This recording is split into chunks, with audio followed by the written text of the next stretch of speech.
Mic checks echo, I'm the sound of the brawl. Canvas creaks, flesh slaps, bodies rise and fall.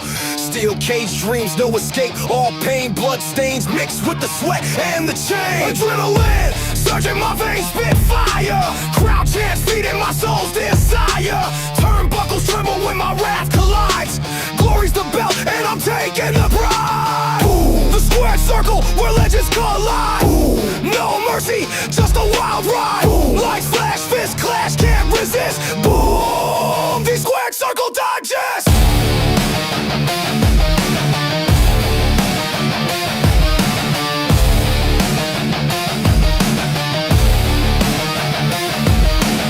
Pyros ignite, shadows dance in the glow.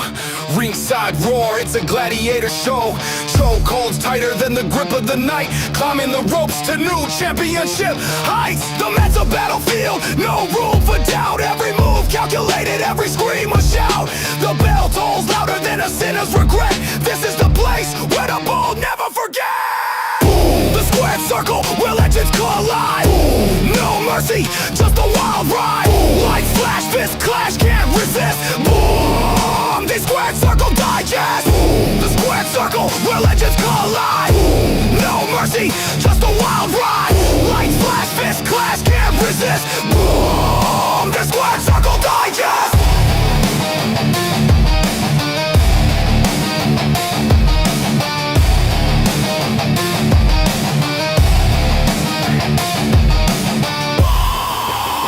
Circle Digest!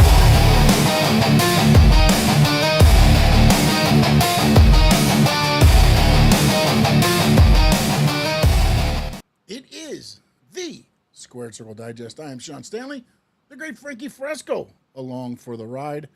Frankie, how is your day, sir? We're doing well, man. We're just busy, man. A lot of work, a lot of things going on at one time, and just trying to keep up with everything. 100% understand that, my man. I think you're in the same boat with me, so we're both crazy. But we got to talk wrestling. We got some talk time. wrestling for an hour or so, and go into the land of fairy tales and dreams or nightmares, as well as let's talk a little bit WWE first.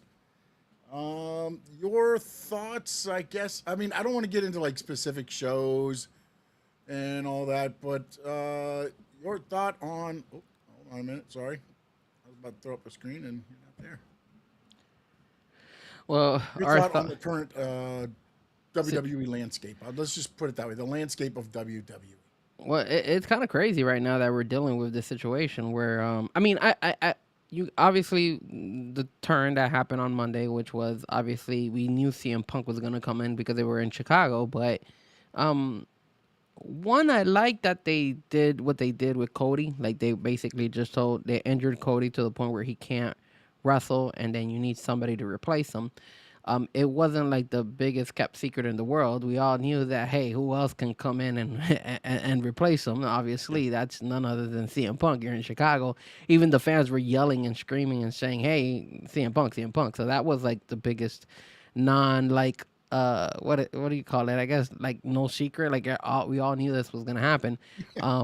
And we all knew it was going to be him, but... Watch the Titanic movie. Just bring on the water. We know what happened. Yeah, it's like we already knew it was going to be him. So it wasn't the biggest kept secret. I like that they did that. I like that they injured Cody, and then they allowed CM Punk to come in. My question, my issue here is like, man, the disrespect. Like, I wonder what they're going to do here because, I mean, Sammy, again, he just won the belt. He was complaining. Afterwards, I think I saw it on social media on WWE on their Twitter page. They were saying, "Hey, look, I busted my ass all this time, and then this guy who's been out for how long, and all of a sudden he gets a title shot. Like, what kind of BS is this?" F word, everything. Like it was a very passionate Sami Zayn. Oscar, how you doing, sir? Thank you for joining us. Yeah. What I thought was very interesting, and now I've seen it on a couple expos, so it's not like something that I kind of really thought of because, again, I forget sometimes what things are said. But the night after WrestleMania, he said, you never know when a championship opportunity will fall out of the sky, and I'll be ready.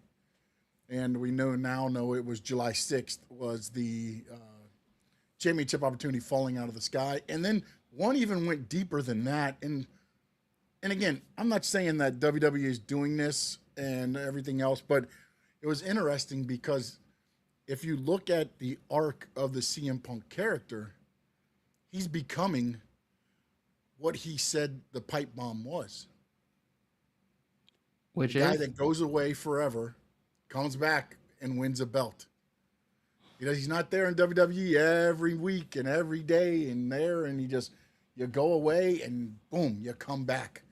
So I'm wondering if maybe there's an arc going on with the Punk character where he's, becoming what he's always been against. And at the same time, what they kind of referenced was, would this help the whole Sami Zayn real last good guy persona? Because the thing is, if you go back to, and this is what they, I wish I would have wrote it down. I was sorry, I was scanning through.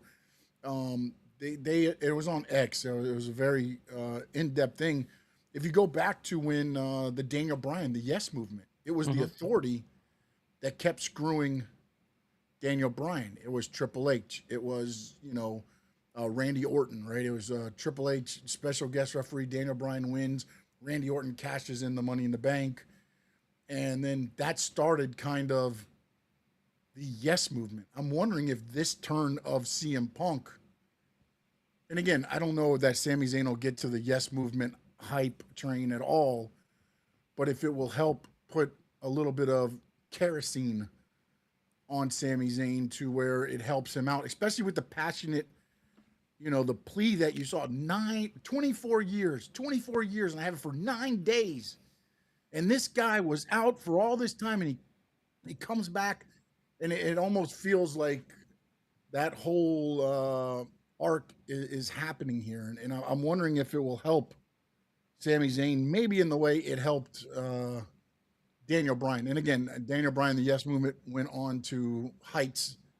I don't know that really have been necessarily seen from something that organic. And I know they fueled it a little bit with some of the things that happened, but it's very interesting to see again, because me and you look at it maybe differently, but we like looking at it from the storytelling type of way. And I don't know if they're really doing that or if they're just showing that as a perception to just do whatever the hell they want to do anyways, because that seems to be the going way in TKO and WWE. Yeah, I mean, we're getting, again. It looks, we spoke about this last week. I felt like they're looking for just like highlighted moments, like, hey, let's do these big matches, similar to what AEW does. AEW, yep.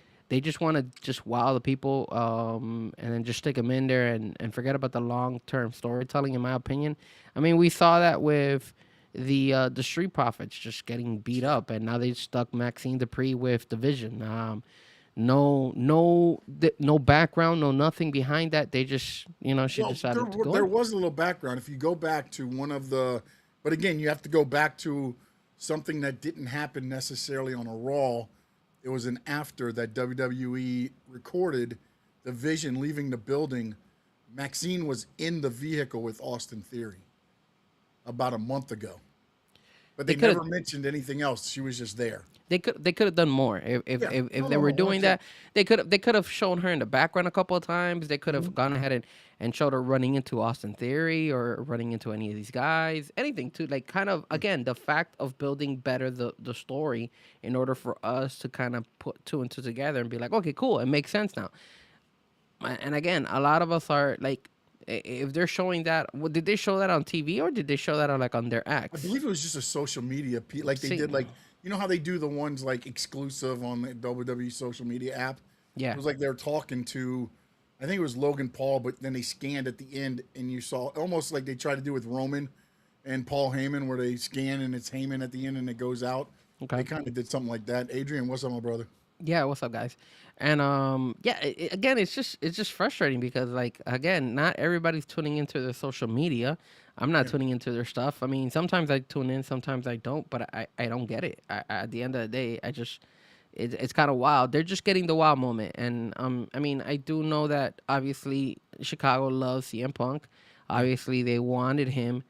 He's every time he shows up, he's ridiculous. And what better way to give a belt to CM Punk if it's not in his hometown?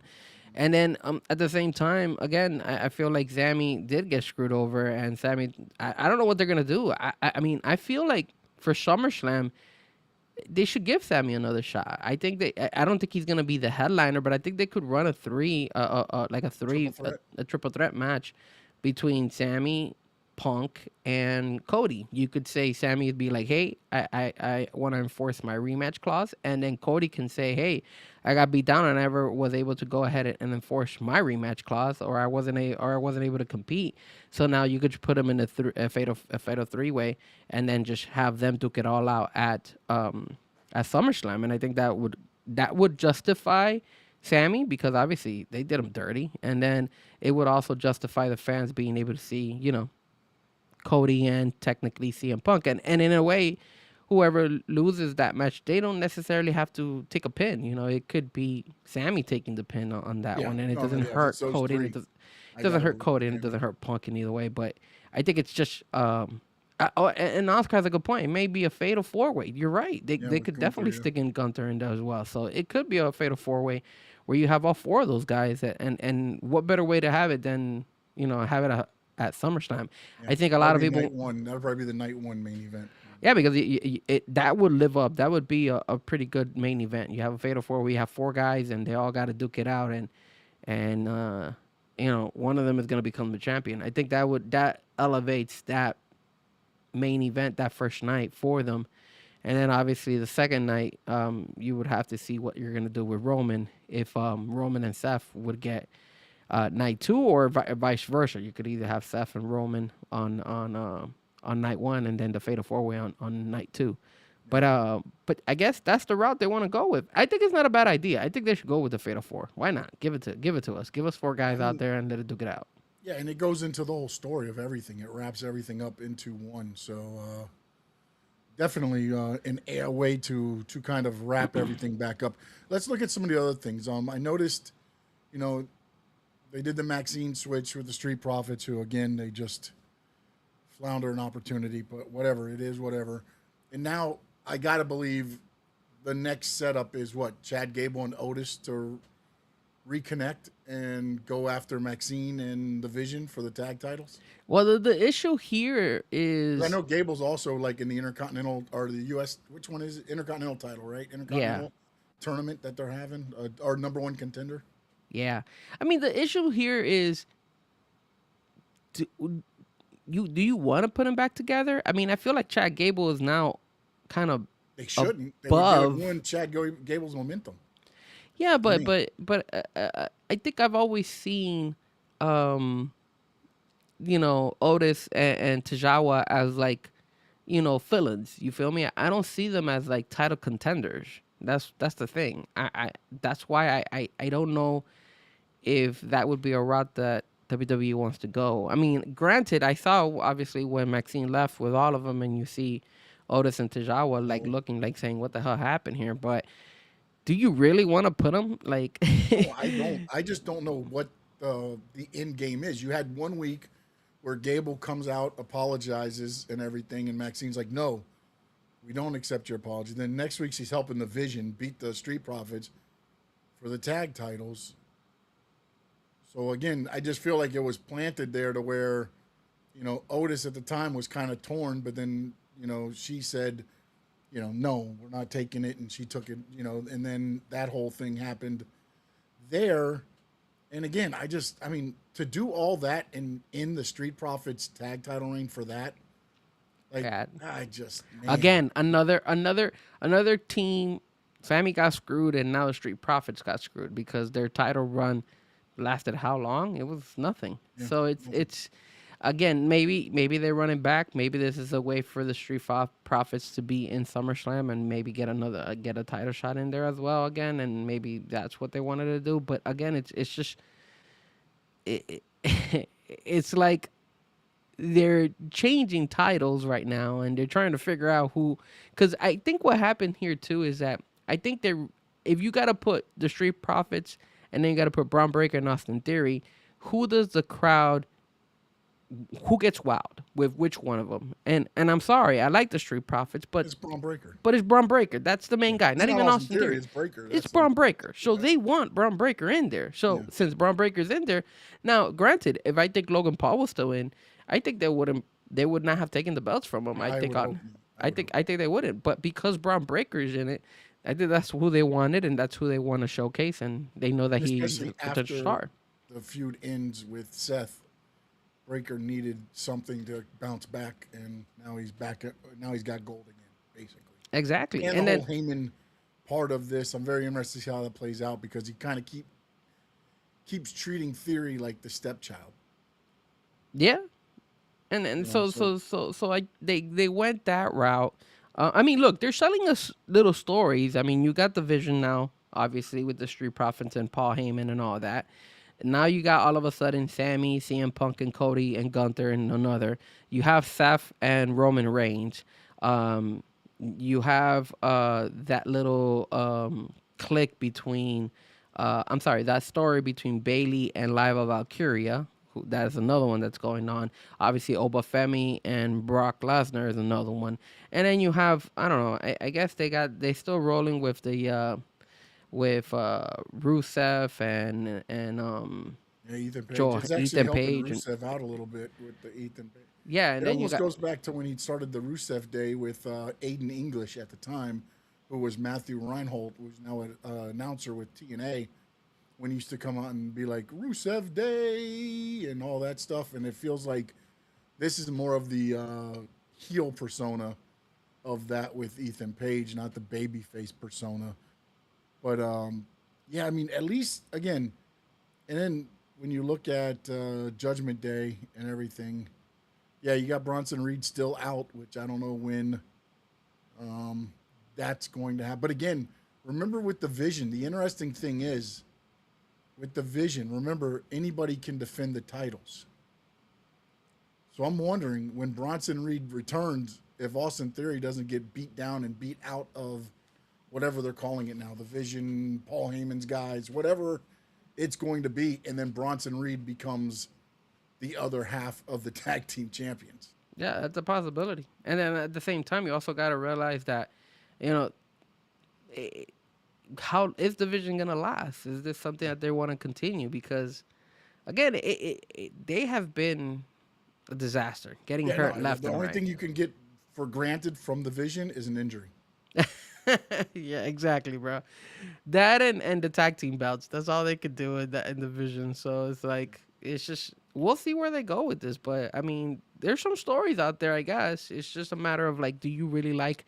Again, it's if you really like these short stories that are being built very quickly in order for you to be able to give us matches that we haven't seen, or do you prefer it to be built up? Like they obviously the Seth and Roman is something that's been built up over the long term, and they're probably gonna do it like in 4 weeks, all leading up to SummerSlam. But look, you also got a Saturday Night Main Event where they're putting in JD against uh, Dan Housing, and you got a couple other matches in there. So it's like they're trying to put in everything at one time, man. It's just it's a lot, you know. And luckily they only have that Saturday Night Main Event before they go to SummerSlam. But remember, SummerSlam is a big pay-per-view, and it's 2 nights, so they have to be able to fill up Yeah, you gotta good fill matches up. for both of those nights. And nowadays, now ESPN wants 2 matches on their part and 4 matches on the pay-per-view. So you got to do 12 matches. AEW vibes, baby. AEW vibes. Well, I mean, in 2 days, not in 1 day, and starting at 8 and ending at 1. You know what I mean? But Oscar says, I know Braun Breaker's the big ticket, but I feel like Reed needs to come back for Breaker to be more involved in the world title. I don't think Breaker needs to be in the title contention right now. No. There's just too much going on with the Seth part and Roman, and then you throw him in there, and you still got Oba lurking. There's people there right now to where Breaker can build back up his badass mentality by running through the tag teams and everything. I think that's the way to go because, I mean, if you just build him up just to build him back up again, then the Seth thing means nothing because him ending that part of it had a little bit of a exclamation point on it to send Breaker back down to say, hey, remember, I was the head of the Vision. I knew you had the talent, but you didn't have my my knowledge, and now you can see what you're missing, or what, however they want to word that way. That's how Seth was able to take care of Breaker. And then Josh says, "What up, Sean and Frankie? Maxine, really? Look, Maxine's good on the mic, and in the heel persona. I don't think we've seen her. Have we Have seen to her? wrestle. And then also, I think this might be a way, honestly, to get Logan Paul and Austin Theory away from Paul Heyman. Because now you don't see Paul Heyman at ringside, you see Maxine or whatever. I just think ultimately in the long term, I feel like this is a move to get rid of the whole, vision as we see it, and go back down to probably Reed and Breaker with Heyman, and then Logan Paul and Austin Theory doing some kind of click with Maxine, like all the pretty ones or something. I don't know what the hell they do, but I can see something like that happening. And I don't think, look, if she needs to get in the ring, she can. Is she going to put in 5-star matches? No. 2-star matches? Maybe. But it's what you got. But at least she can take bumps too, though.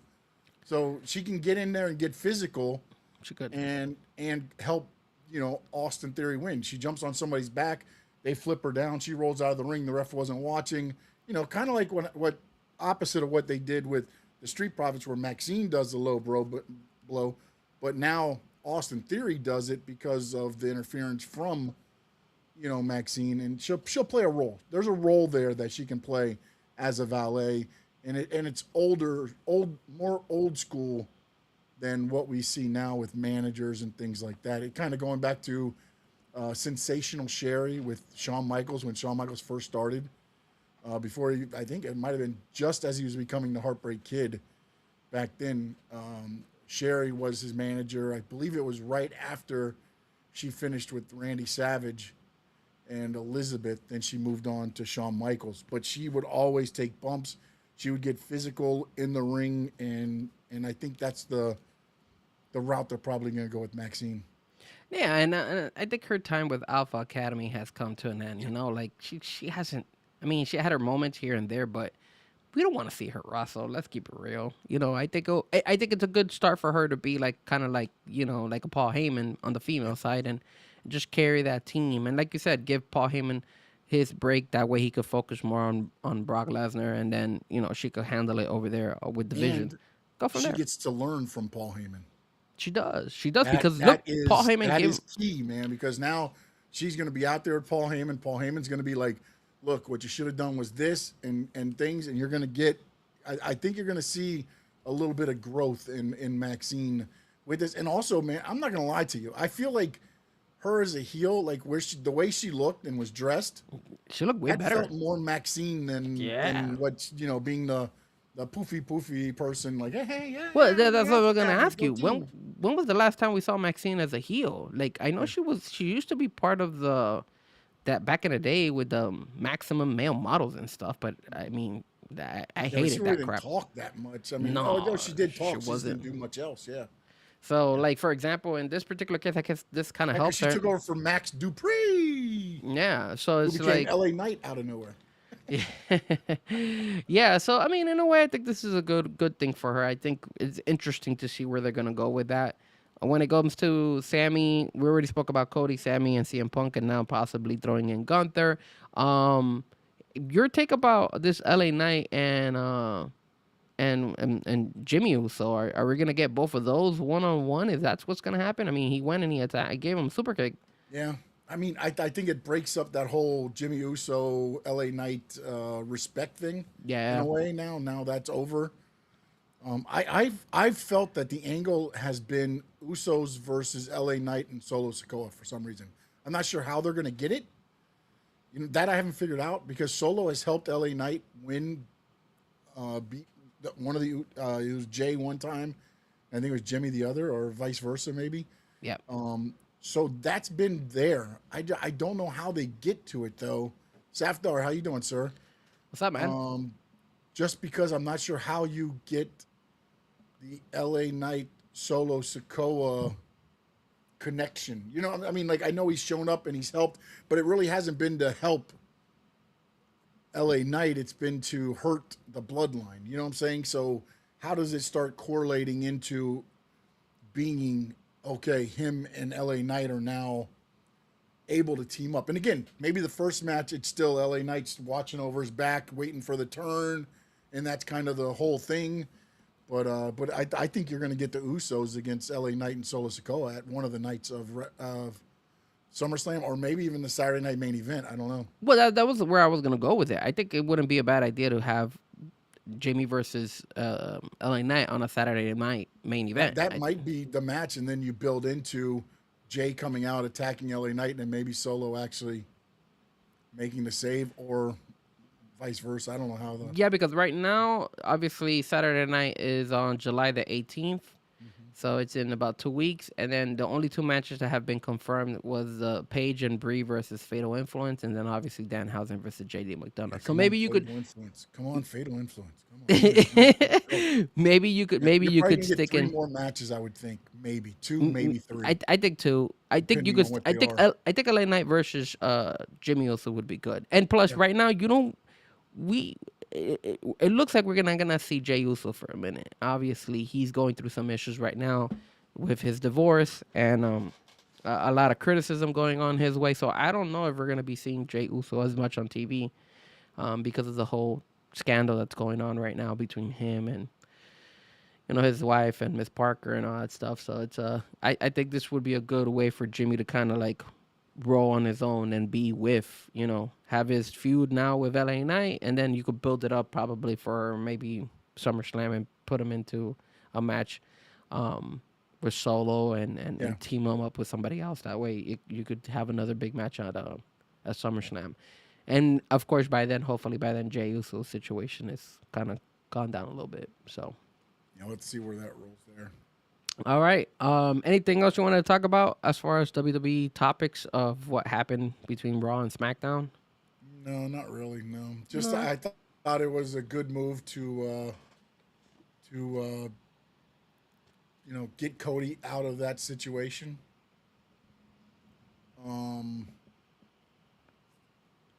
The way they handled it, I thought was but it's going to be interesting to see what they do with Cody from here, because I think more people were happy with what happened, that he got eliminated, than I don't know if it played out the way they wanted to, I guess is what I'm trying to say. Well, again, like I said, I think the route that they should go should be a Fatal 4 match between those 4 guys.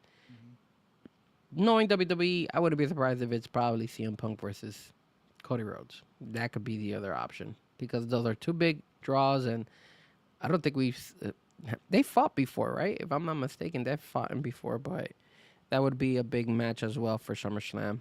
But I would love to include Gunther and Sammy because of all the drama that has been going on between all 4 of them. And now that CM Punk is back, even the drama with Gunther, like CM Punk has had drama with Gunther as well. So it's like it all correlates for them to have like a fatal 4-way for the belt. So yeah, I think in the way it's set up now, it will be. The only interesting thing I would have to wonder is if they're really honestly trying to build up Sammy to be in, to see if he could do a resemblance of like the Yes Movement. He can't take the pin. I don't think he wins that match if you were to put all 4 of them. I 100% agree with what your thought process is, but it's like if that is the way, unless they cheat him somehow, somehow he gets cheated and loses, then it goes along with the storyline. But if they just beat him clean, then I got to think what's next for Sammy.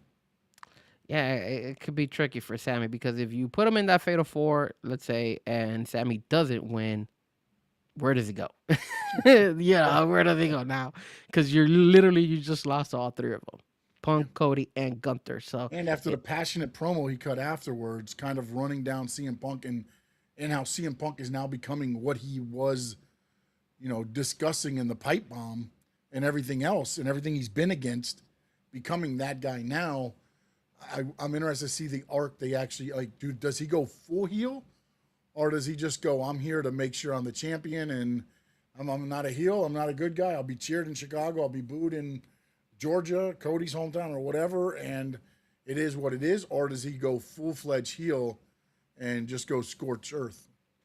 I wonder also if he might do what Roman does, which is kind of like not be available every single week. More of like making more of an attraction now as Roman. You have Roman on one side, and now you have CM Punk on the other. Every time CM Punk shows up, it's supposed to be a big attraction. Every time Roman shows up, it's a big attraction. I think they should go that route as well with CM Punk because maybe you'll get bigger pops, and maybe people will be like, "Yeah, I really want to see SmackDown because of CM Punk now." So it is what it is. Next topic, bro. We got some juicy topic here. We got to talk about our boy Sheamus, man, and Oh, yeah. what is going on with WWE and Sheamus here. The rumors are going out. So I got this pulled up here. I'm gonna read it to you. So this comes from actual Fightful Select. It says Sheamus is done with WWE, but is still under contract at this moment. AEW sources told us they had no idea that he would be departing WWE, and at least one AEW talent is expected to make a push to work with him in AEW and or CMLL, as well as other outside promotions. They're saying that right now, um, rumors are that Sheamus was asked to take a pay cut, Sean. Yeah, he got new And days. He got new days. and Sheamus said, "Screw you, sir." So, sir, what do you think about this whole Sheamus situation? And what do you think about? Well, two questions. What is gonna happen with Sheamus? Where is he going? What is his future? Where should he go? And then number two is his career with WWE. Was it a successful run? Was it a bad run? And did WWE do him dirty? WWE didn't do him dirty. TKO did him dirty, like they're doing everybody. The problem is you put 19 years in, you finally start getting paid well, and I get it. He's been injured and things like that, and now you want to come and you want to restructure because now you're not WWE anymore. You're TKO, and you got to make things. But I've already put my body on the line. I think it was a very successful run for Sheamus through the FCW, through the main roster. I mean, I think he was up there for 2 to 3 months, and he won the title, the first title there. What's up, Vince TV? Yeah, no X tonight. I'm sorry, I messed up before I went live, and I forgot to add it again. So I think that there is an issue with the part where TKO wants to save money. Now, I have heard that Claudio Castagnoli, which is a friend of Sheamus, is the talent that will probably be pulling for him to join the AEW CMLL because he's both of them. My understanding is AEW roster, most of them aren't too keen on bringing him in because it's just another ex-WWE guy. But he might be CMLL. That would be a good thing for him and Claudio to kind of rejoin, and then they can do their stuff because then, again, I don't think he should join AEW because he's not a Death Rider. I mean, he can't work the way those guys work. So it would make sense, but to team up him and Claudio maybe in CMLL and some other stuff, I could see something like that. Ring of Honor. I mean, again, I'm saying if TK was to sign him, it might be more for Ring of Honor and CMLL, and maybe a shot every once in a while on AEW, if that. But I don't think, I don't see it happening. Him going to AEW. I think TK would have to have. I'm not saying Sheamus isn't a bigger name, but Sheamus has been off TV for a while. He has. And I don't know if you're paying that money to bring another WWE guy in because none of them have really succeeded that you brought in. Well, Copeland, Cage, Moxley, Swerve. I mean, if you want to call Swerve a WWE guy, but I feel AEW is the one that gave him the stage to go to where he is now. Yeah. And he is a Triple H guy. You're right, Sammy. So for Sheamus, as you said, nearly a 20-year career. He was a 4-time world champion, 3-time WWE champion, 1-time world heavyweight champion. He was 3-time United States champion, a 5-time tag team champion, 4 times in Raw, 1 time in SmackDown. He was the Royal Rumble winner in 2012, Money in the Bank winner in 2015, and of course, he was the King of the Ring winner back in 2010. Hell of a career, hell of a time with WWE. 20 years. That's a long time. And again, TKO, I think, did him dirty. Obviously, they're like, hey, we're not gonna pay you, and plus, he's up there in age too, right? Yeah, I Like mean, the he's problem too not. is though is TKO when TKO took over, Sheamus hasn't been healthy since. I mean, that's one of the things against him. But again, I'm not healthy because I put my body on the line day in and day out. When it was WWE for again they're doing 5 nights a week up until the COVID and stuff like that. So you're thinking about how much wear and tear he put on his body. Yeah, after 6 years now, so 13, 14 years of doing that, your body's going to start breaking down. Especially he's a bigger guy, man. He's a bigger guy and he took big bumps. I think the only thing that sucks for Sheamus is that he wasn't ever able to win the IC belt, which would kind of give him the Grand Slam, also, like John Cena. So I think that's the only thing that might be kind of like a disappointment for him if he was really looking for that. If he where to go, like you said, Claudio and him, when Claudio was Cesaro and all that, they had a good run over there in WWE together. But like you said, if you go to WWE, I mean, I'm sorry, if you go to AEW, you're not. I haven't seen any of the old timers that have made that switch from WWE to AEW have like a big impact. I think I've seen more go back than have done good. Yeah, Honestly, I mean, if you look at it, I mean, I know, Aleister Black got cut again, but you know, yeah. I mean, but well, I'll say and then this: let the me ask only you guy. this though: Wait, hold what on. about The only TNA? Because I forgot about TNA. the only guy that has actually had some success was Andrade El Idolo. He's doing He's good. having success right now. So Yes, I'll take that back. He's probably the only one I'm saying because Cope is. You could say he's having a little bit of success, but but he's a Cope is. legend. That's the thing. Yeah, He's a draw because of his name. Just yeah. he could be Edge, he could be Adam Copeland, he could be AC, whatever. You know what? I just thought about that. They messed up You could. on that tag team. They should be ACCC, playing off ACDC for Adam Copeland, Christian Cage. No, and you could run it back between Sheamus and Edge or Adam Copeland now in the AEW roster because that was Adam Copeland's last match, if I'm not mistaken, in the WWE world. So I mean, there is opportunity now. TNA. I mean, look, if you bring him to TNA, here's my issue. Do they have enough strong talent to give him quality opponents? That's No, where I because anybody feel. that's strong is going to WWE. Yeah, that's the problem. I mean, they don't have like Ortiz is gone. Santana. I'm sorry, Santana's gone. Santana's gone, and he was probably their big draw over there. I mean, I don't know if Moose is still there. I know he's always had lingering injuries, so that kind of hurts him over there.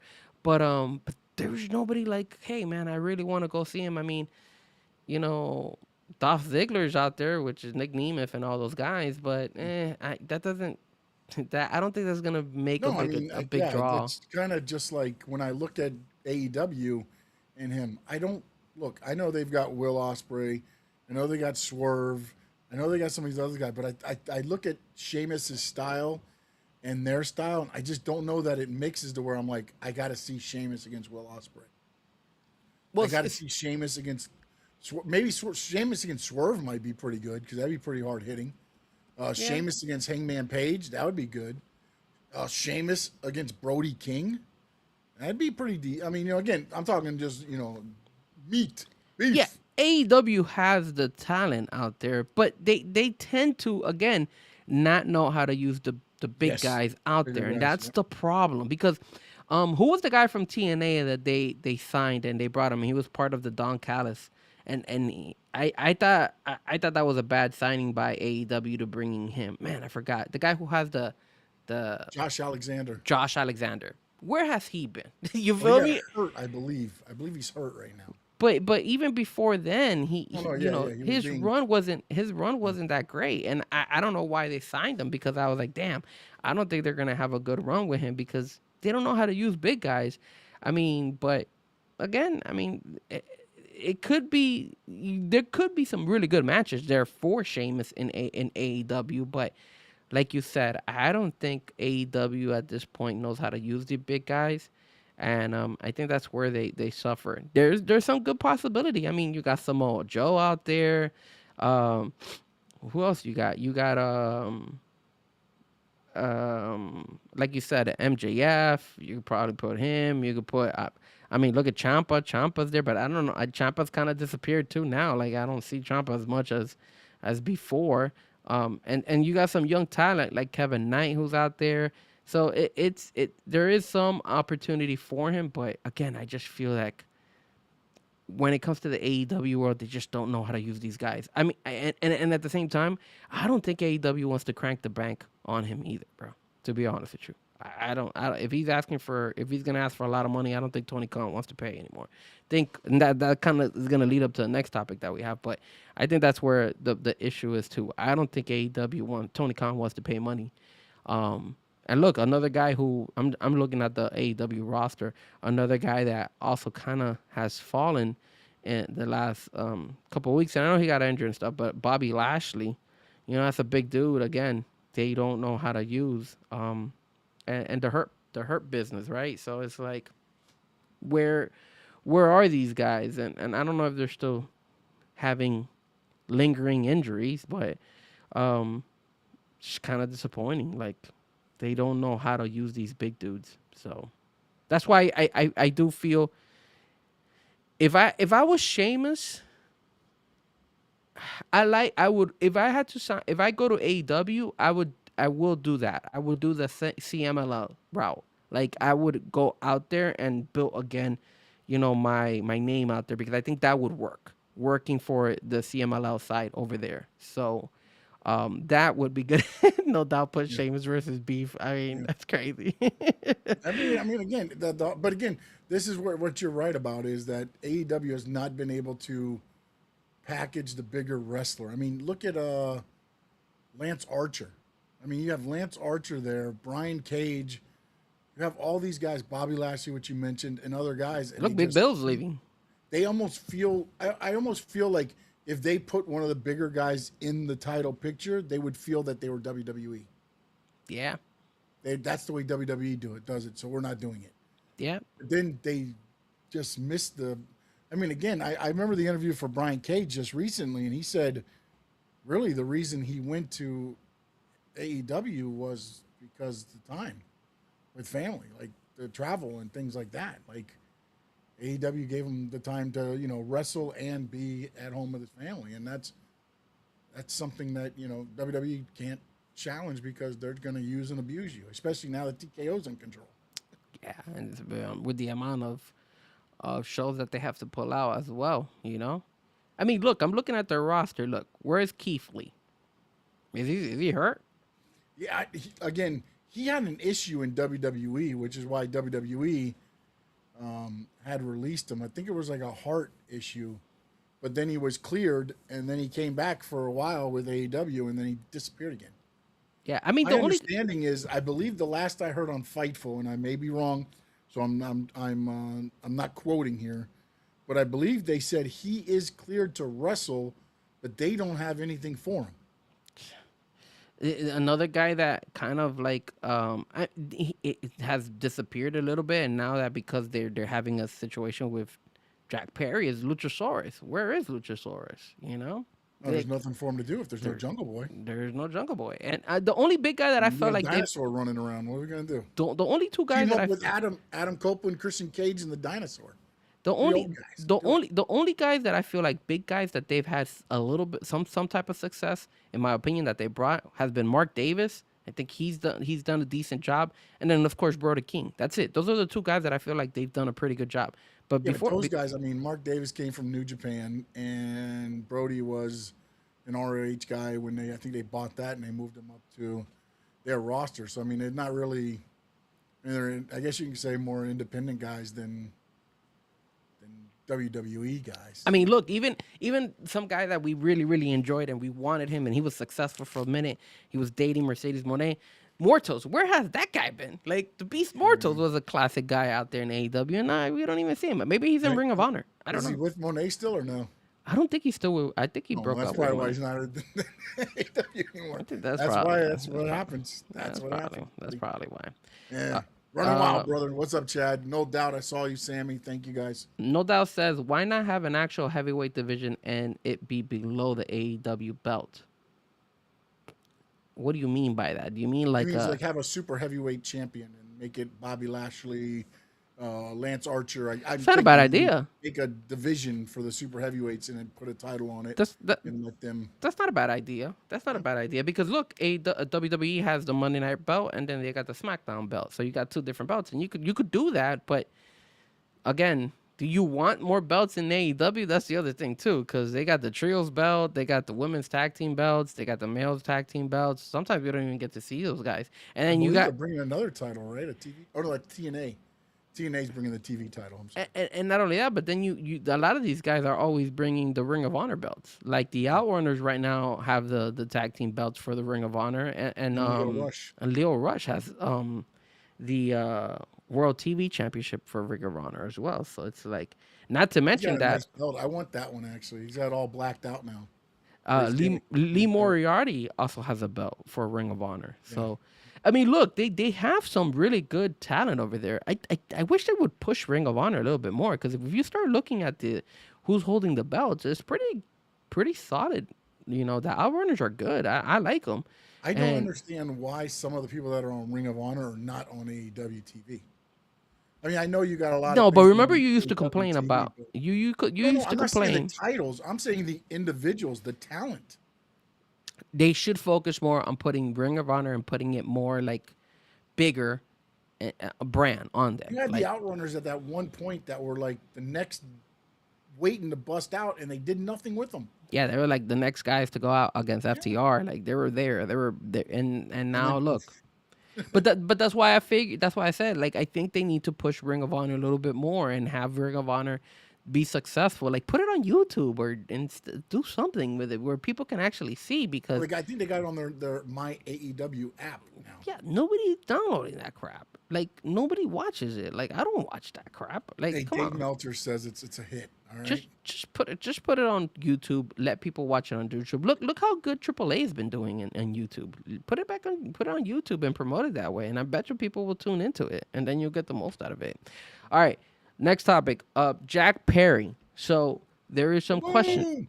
There is some questions about Jack Perry and the situation that's happening, and kind of goes what we were saying with Luchasaurus, is that Jack Perry, I mean, his contract is up, and he is not getting a big contract from Tony Khan.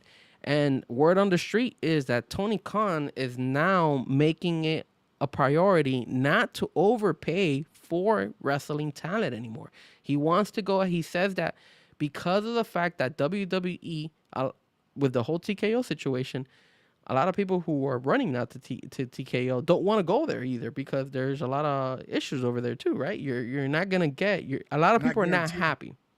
Stability. You're not guaranteed stability. Exactly. And again, when you start looking at TKO and a lot of their contracts, sometimes they like to backtrack on what they offer. They'll go ahead and be like, okay, we're going to push it to the side. Okay, now you're released and stuff like that. So it feels like, they don't care about you as much over there. So then now Tony Khan, which obviously we were talking about Sheamus and stuff like that, he doesn't have to overpay for these guys. He kind of has to be like, hey, I'm going to pick and choose who I want. And I don't have to spend a whole bunch of money for them. So I heard dollar figures. Now, I might be wrong here, but apparently Jack Perry was offered $800,000. I don't know if that's true. I don't know how much. I don't know if that's the correct amount, but that was a rumor that I heard.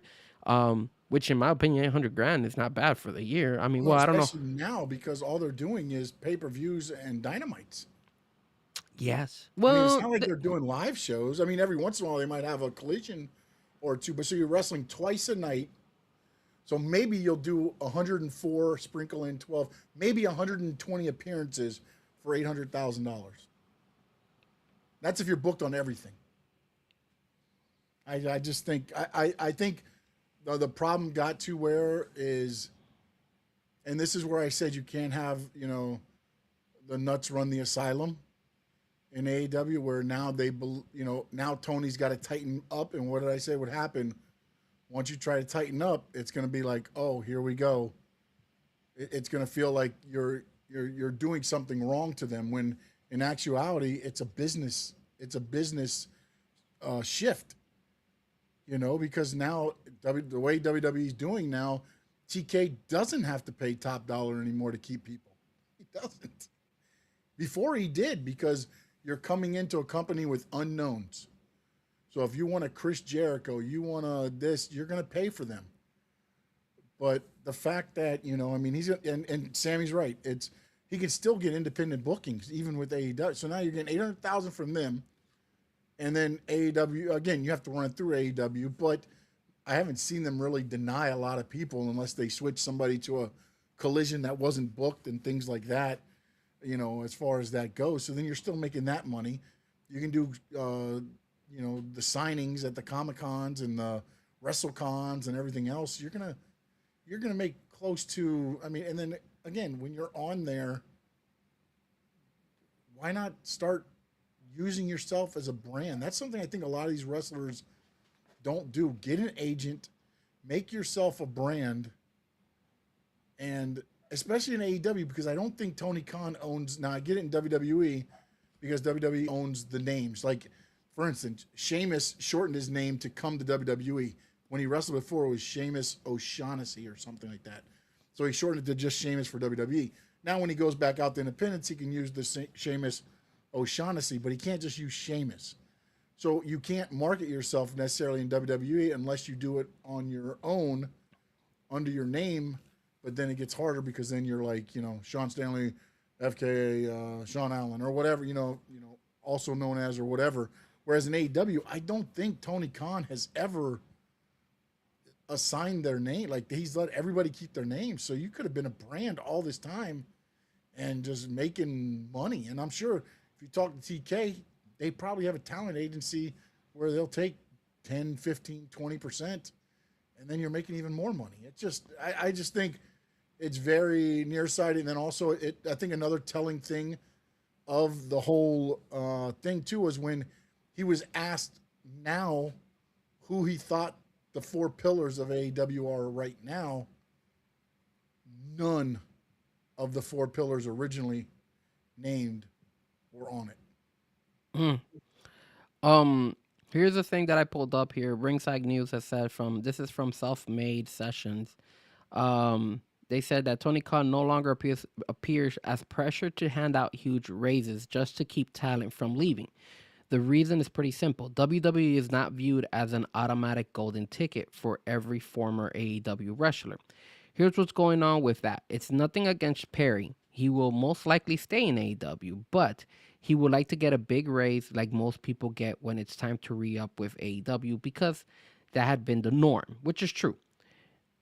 What they also say is, I've talked to people about this, and the belief is that because of the situation in WWE right now, where a lot of the deals are very volatile, where a lot of the deals are not honored, where there's not a lot of space, where a lot of the ex AEW guys go over there and struggle, there is less of an incentive for Tony Khan to overpay people to stay in his company, especially if they're not significant impact players.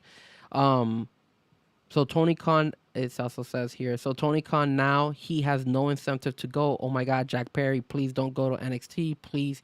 Here is $800,000. It does not matter, because everybody knows if Jack goes to NXT, he may do well, he may not. So Tony's basically taking the approach of, well, all right, I'm not going to go crazy when these deals are up. And it's true. Like, granted, you had some success. Look at Ethan Page. He left. He let him go. He's having a pretty decent run over there. But Ricky Saints is another guy that left. And, like, is he doing that great? I mean, he's okay. There is some people that have gone. I mean, Jade Cargill, that one was one where obviously her physique and her way of being made her who she is. Her aura, yeah. But some of the guys that have gone over there to the opposite side, I mean, to the from the AEW world to the NXT, because usually they jump straight into the NXT. I mean, look at Penta. Penta's doing good, but Ray Phoenix seems kind of lackluster on that end, you know. So it's like, do you really Well, they want put to? him in AAA, and it's rejuvenated him. 'Cause, He has, yes. I think he needs to stay more in AAA than anything. I'm glad he has that AAA belt see, on him. I think his style though is much less WWE than Penta. Penta's a high flyer, but he still can go. Whereas Ray Phoenix is a lot of he's just bouncing everywhere, and I don't know that goes well with the WWE, what they call, matches. Plus, I really think Penta has gone over with the fans. You know, his Yeah. mask, his face, you know, how he colors it and stuff like that. His Whereas Ray Phoenix walk, looks like Dragon Lee. yeah, his They all entrances, look his like that's a guy with a mask. the way he comes in. You know, those things are very. He's caught the attention more than Ray Phoenix. Ray Phoenix, unfortunately, has not gotten that type of love from the fans. But like you said, he's doing better in AAA. So we'll see if AEW does decide to pay Jack Perry at least somewhat, and maybe he sticks around, because I mean he is a draw. I mean, if he goes to NXT, I think it would be a good point for him, but in NXT. But the problem is he once he does his NXT run, if he moves on to the main brand, is he going to be able to be a heavy hitter? Is he going to last? Because look at And Ricky this is the Saints. other thing. If he's turning down 800 from AEW, what is he expecting to get paid at WWE? And we've seen anybody that's getting paid, where they go straight to the main roster, or they're there for a week or two and then they move up. I mean, they're not going to be in NXT long if they sign big money.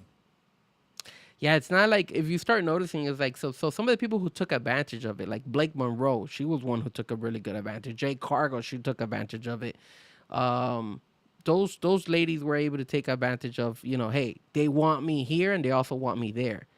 I don't know if WWE is saying, hey, I want Jack Perry. Yeah. I don't think so. So it is what it is. All And right, then sir. also, real quick, the 4 pillars Tony Khan named now. Do you remember who the 219 group was? 2019. The 4 pillars were. Okay, so here's my guess. I would say it was MJF, Darby Allin, Jack Perry, and there was one more young person. Who was it? Was it Orange Cassidy? Spanish God. Oh, Sammy Guevara. There you go. Those, okay, so I got 3 out of the 4. Yep, you got 3 out of 4. Good job. And now he says, Khan said the title of 4 pillars is somewhat in the eye of the beholder, and that there are many great talents. But if he had to pick 4 from the current roster, they would be. You think you can name 4? It's two women and 2 men. MJF? Nope. Wow, he didn't even put MJF in I there? told you, none of the original 4 are on here. Damn, None that's of the crazy that he didn't put MJF in there. Will Ospreay? Nope. The 2 guys totally blew my mind when he said it. They must do something backstage that we don't notice. I mean, they're good in the ring. Don't get me wrong. They're not bad, but to be a pillar, like, I don't know, it kind of threw me off when he said it. Is it this guy, what's his name? Is it Kenny Omega? Nope. Damn, those are all the heavy hitters. Swerve Strickland? Nope. Okay, who are the okay, let me try with the women. I'm having a bad luck here. Mercedes Moné. Yes, you got one. Oh, okay, good. I figured. And then I'm assuming Tony Storm maybe the next one? Nope. No, okay. Remember, current Tony's out right now. So. Okay. Tekla? Yep. There's your 2 women. Okay, so those are okay, reasonable. Those Yeah, are I don't have reasonable. an issue with that. I don't have Okay, an issue with that. man, who the hell? Better not be Hangman Page, because Hangman Page sucks. No, I mean, again, I don't think you'll ever figure it because they're good guys, but they're not like guys I would be like, oh, okay, those are pillars. Kevin Knight and Kyle Fletcher. Okay, now Cloud Fletcher.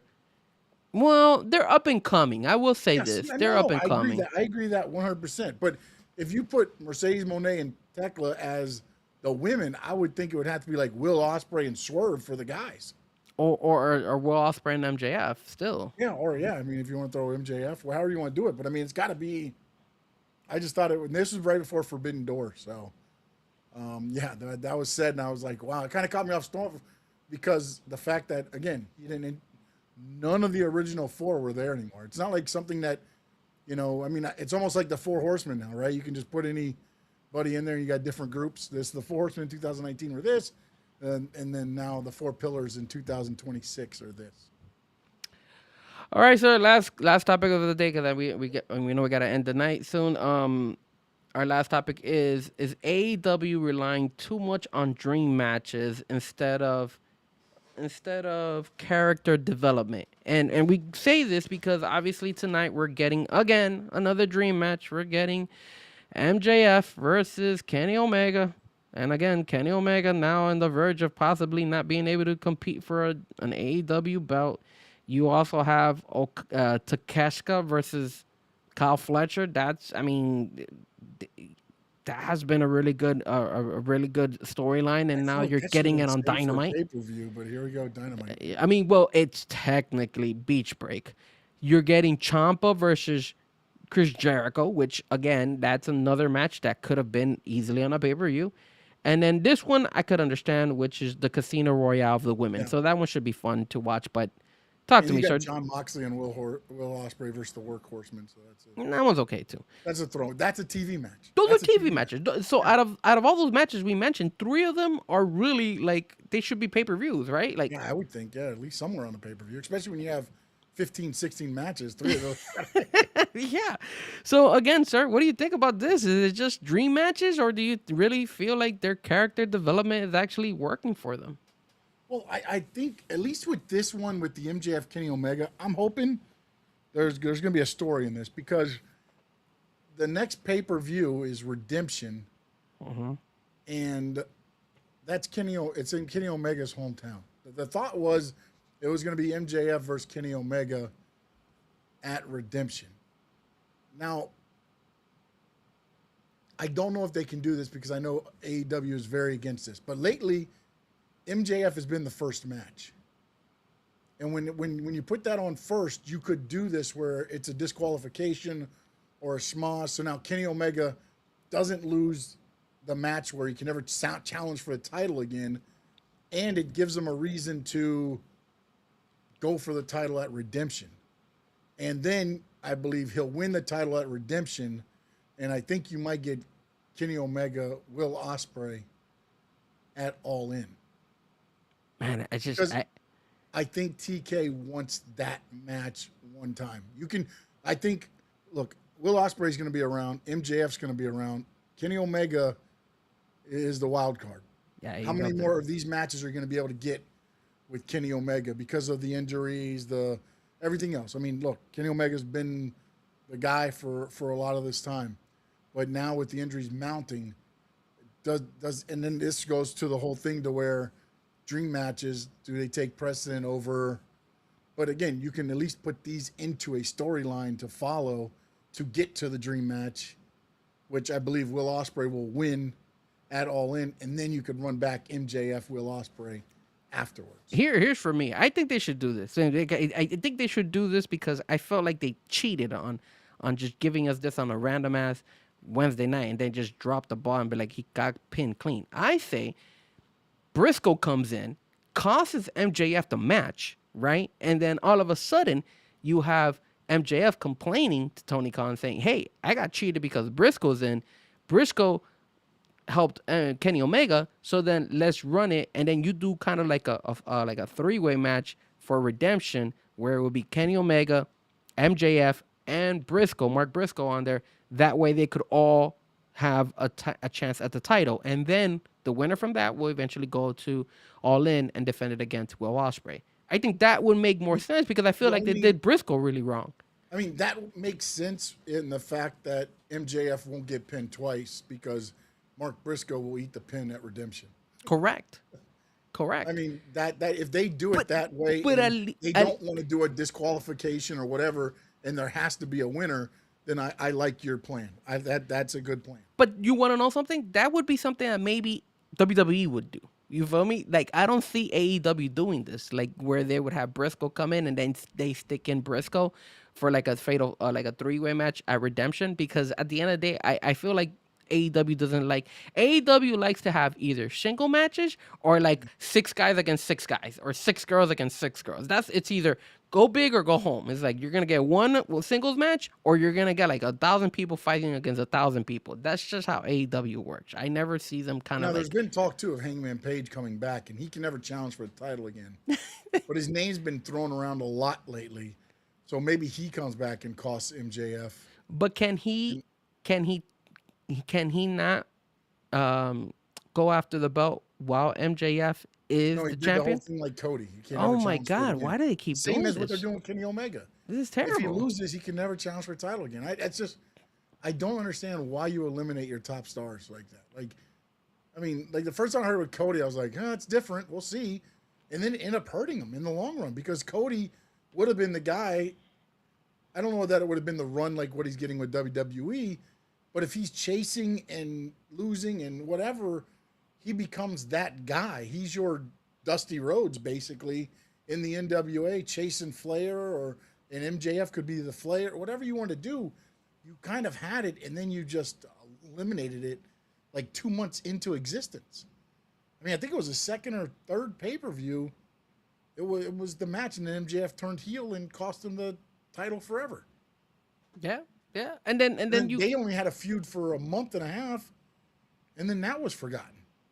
yeah. And then to answer the question that we have, is it more dream matches than actual character development? I mean, I feel like they've done a little bit better of a job with their their storylines and the character development, but I still feel like sometimes they just go out of the wild and be like, let's just stick these two guys to duke it out. Like, Yeah, look but at see, that's what Ciampa and works for them Jericho. and their people and No, but their it doesn't. viewers, though. But it doesn't work. But It doesn't work because like that on a they're freaking about the Dynamite. TK crazies, man. They're not about the casuals. No, They're but about man, the you TK gotta AEW be. crazies. You gotta gain more fans. Yes, you That's do, but they're not worried about that. Tony Khan is not worried about that. no, I know it's frustrating because he has the Although potential. the last AEW Dynamite they went up to 635. That's the highest they've been in a Oh while. my God. And it was against World Cup, who did 20 something million. So, I mean, it wasn't a terrible thing. But again, to me, when you're putting heavyweight title matches on and you're only getting 635, That's bad. or are we really doing something? I feel like, No. I don't know. That's my problem with the whole thing. And I feel like they've gotten better. But I Yeah. don't feel like anybody gives them the benefit of the doubt because they've tried it, they didn't like it, and they're not going to try it again. I feel like Although WWE is messing around now, and they may send some people back over for a second taste, and then it might be a little bit different. Paul White, Big Show, did an interview today, I heard about that. and he was like, "Hey, come to our show, man. We're best bang for your buck.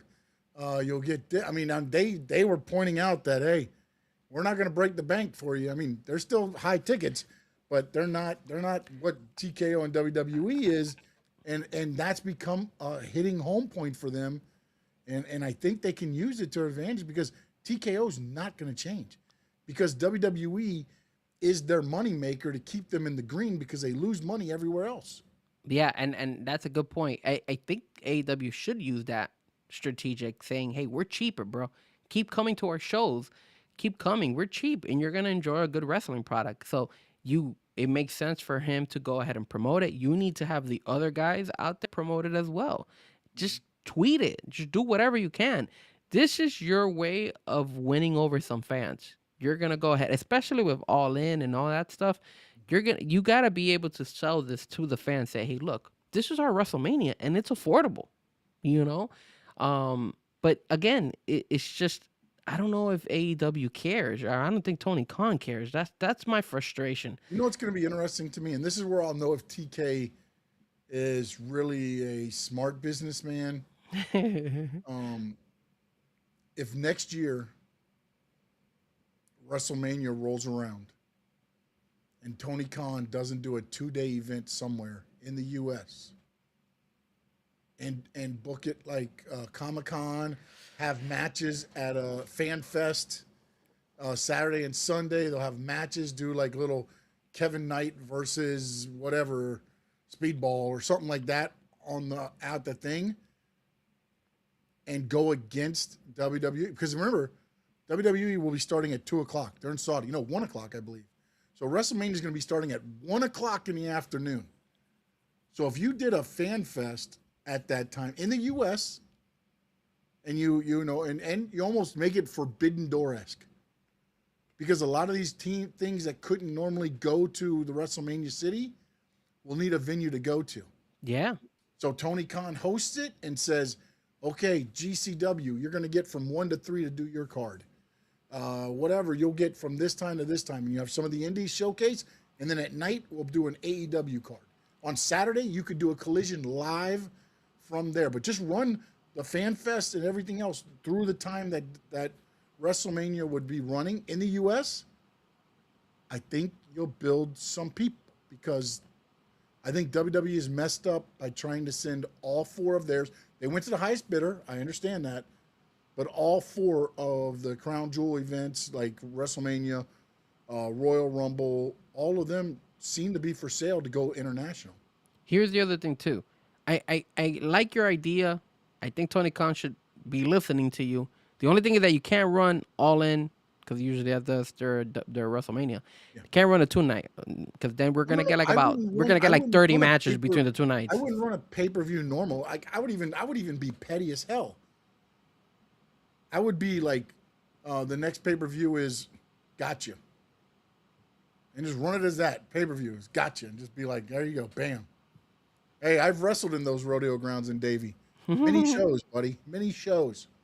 I was on one of the great cards that was down here. It was the main event was Dusty Rhodes versus Kevin Sullivan versus Bill the Butcher versus Terry Funk. Pretty legit matchup. And that on that card also was Christopher Daniels. Who else was on there? There was a lot. We had a lot of guys in for that. That was a stacked card. Yeah. So I mean, I like your idea. I think they should do it. And not Commissioner Christopher Daniels that Frankie doesn't like. I'm talking about Fallen Angel Christopher Daniels. And we had at the time it was it was Joey Mercury and Matthews, Joey Matthews. Then Joey Mercury went to WWE and became Mercury and Morris. But yeah, so we had some guys on there. It was a good card though. That card. But we did a lot of. I actually wrestled. At the time he was Antonio Banks. I wrestled MVP at the rodeo arena at the rodeo grounds. Did he beat you? No, I won. Wow, impressive. Beating MVP out there. I like it. But yeah, man, so that's pretty much all it. Actually, I didn't beat MVP. I beat Antonio Banks. So. AKA MVP. Yeah. There you go. That's the way you gotta sell it as MVP. Not Antonio Banks. We like Antonio Banks, but MVP. That's how people are gonna know. Sean Stanley wrestled and beat MVP. There we go. There you go. All right, sir. Don't forget to follow us again. Squared Circle Digest. Frankie Fresco on all my YouTube, on X, on Twitter, on Instagram, on what else? Facebook, on all these social media platforms. Don't forget to also follow of course, Sean Stanley. Sir, where else can they find you? SS_Sports Talk on X. I am Stanley Media House everywhere else, and then Stanley Media House Network on YouTube. And Chad, the Maniacs were running wild at the rodeo grounds, buddy. They were running wild. And don't forget to also tune into the NASCAR talk. I be watching racing, here and there, and then of course you also have the Florida Sports Unfiltered with Adrian as well. Yeah, absolutely. You got those coming around. As for me, I am always DJing around all of Miami, so you guys can catch me anytime. Just follow me on my social media, and then you can see me. I'm usually DJing everywhere. I'm always busy. And the elephant of the room, I know a lot of you guys, Oscar mentioned it, no doubt mentioned it. A couple of you guys, I think even Josh mentioned it. Yes, it was a very difficult day yesterday. I have been sad. Adrian mentioned it, why you seem kind of sad. It was very hard. It was difficult. It's disappointing to see my country once again not come up and live up to expectation. But, I've come to a conclusion that we're not We're not really good. We're. I've always said to my brother, because we had conversations for hours. We're just above, like, middle ground. You feel me? Like, I feel like the United States is middle ground because after seeing how they got destroyed against Belgium, it was so disappointing. But I always feel Colombia's just above. But they're not on that upper level, like the Argentinas of the Like world, the Egypt. France, the Englands. We're not there, and unfortunately, it was really disappointing. Switzerland is a good team, but after looking back, I really do feel that we should have won that game. Plus, it's time for us to change some of those guys, man. I love James Rodriguez, but he's too old. Get him out of there. Quintero's another one. Get him out of there. Camilo Vargas, which was one of the teams that one of the teams that did not one of the players I did not like being part of Colombia. Should have never been there. Couldn't even do anything. The penalty kicks. I mean, come on, man. Get rid of those guys. It's time for us to get with the youth. You got to bring the youth. We won Copa America sub-17. Our sub-17 team beat Brazil, all the 17-year-old Brazilians and all the 17-year-old Argentinians. We beat Brazil in the semifinals. We beat Argentina in the final. We had not won a sub-17 in soccer in like 5 or 6 years, or even longer than that, and they win. So the future is bright. You just got to give those kids the opportunity. You can't let Colombians go and play for Mexico. Quinones could have helped the team a lot more the way he helped Mexico. Those are my two takes. And it's Colombia, man, with an O. C-O-L-O. I hate when people put a U. Jesus Christ. That's the university. Yeah. It's frustrating. How about that People Egypt team? Oh, man. They were playing. Yeah, that was a good game too. I'm not gonna go and complain about people favoring Argentina and stuff like that. Look, man, when you got a 2-0 lead, come on, man. That's on you, bro. You should have stopped them. Stop them. 2-0? Get out of here, bro. Come on, man. And they scored 3 goals within 15 minutes. Get out of here, bro. That's the part that's like. You can't blame FIFA for that crap. You gotta blame yourself. That was terrible. All right, man. Anything else? That's all, my friend. Frankie Fresco, thank you for your time. Mr. No Doubt. Yes, like Colombo. Oh, I got no doubt. Chad, appreciate you. Josh was in there. I know I saw Adrian was in there. Sammy in there. As always, Fins TV.